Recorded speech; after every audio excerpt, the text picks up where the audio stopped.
আসসালামু আলাইকুম। Hello viewers, আশা করি ভালো আছেন। আমি doctor Rebecca Sultana, assistant professor হিসেবে আদ্দিনে আছি।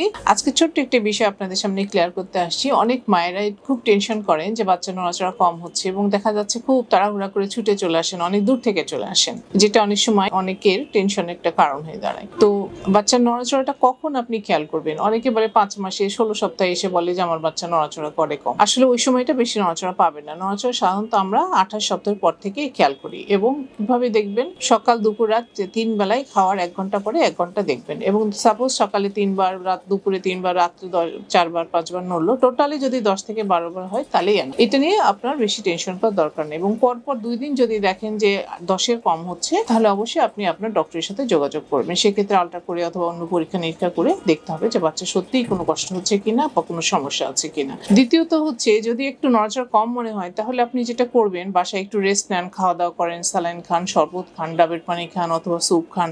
খেয়ে শুয়ে রেস্ট নিয়ে দেখেন যে না ভালো নড়তেছে তাহলে ওকে। শুধু হুট করে দৌড়ানো যাওয়ার আমার মনে হয় যে নিজেই একটু দেখতে পারেন, কারণ রেস্ট একটা ট্রিটমেন্ট সেক্ষেত্রে। আর বাচ্চাটা হচ্ছে দেখা যাচ্ছে সকালে নড়লো না, হয়তো বিকালে নড়বে, একবেলা হয়তো ঘুমিয়েও থাকে। সেক্ষেত্রে আপনি অবশ্যই ভালোভাবে সেটাকে পর্যবেক্ষণ করে তারপরে ডক্টরের কাছে যাবেন। আশা করি ভালো থাকবেন। আল্লাহ হাফেজ।